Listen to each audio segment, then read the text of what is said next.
Everyone, আমি আমের আচার বানাচ্ছি। So thought of sharing. আমি এখানে 4টে আম নিয়েছিলাম, যেটাকে আমি ভালো করে নুন আর জলে ভিজিয়ে রেখেছিলাম অনেকক্ষণ, যাতে এক্সেস ডার্ট বা কেমিক্যালস থাকলে সেটা বেরিয়ে যায়। এরপর আমগুলোকে আমি চপ করে নিয়েছিলাম, যদিও আমটা অনেকটাই শক্ত ছিল, তো চপ করতে প্রবলেম হচ্ছিলো বলে একটু এবড়ো খেবড়ো হয়ে গেছে।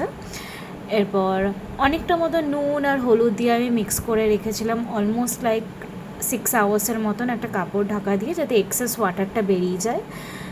অ্যান্ড দেন এক্সেস ওয়াটারটা আমি স্ট্রেন করে নিয়েছিলাম, জাস্ট লাইক আমটা যাতে ময়েস্ট থাকে, যাতে পরে যখন মশলাগুলো দেবো ওগুলো ভালো করে মিক্স হয়।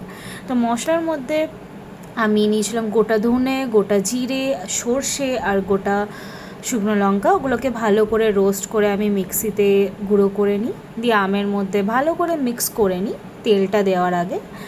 তেলটা আমি দুবারে দিয়েছি। প্রথমবার আমি একটু 5 ফোড়ন গরম করেছি, দিয়ে পরে মিক্স করেছি, দেন একটু জোয়ান গরম করেছি, দেন মিক্স করেছি। ভালো করে মিক্স করতে হবে। আর আমের আচারটা একবার মিক্স করার পরে যতদিন পারা যায় রোদে রাখলে তত বেশি ভালো হবে খেতে, অ্যাটলিস্ট 1 মান্থ। আমি এখন অ্যাটলিস্ট 1 মান্থ রাখবো। যদিও আমি মশলা মিক্স করার পর এটা ফাইনাল লুক ছিল।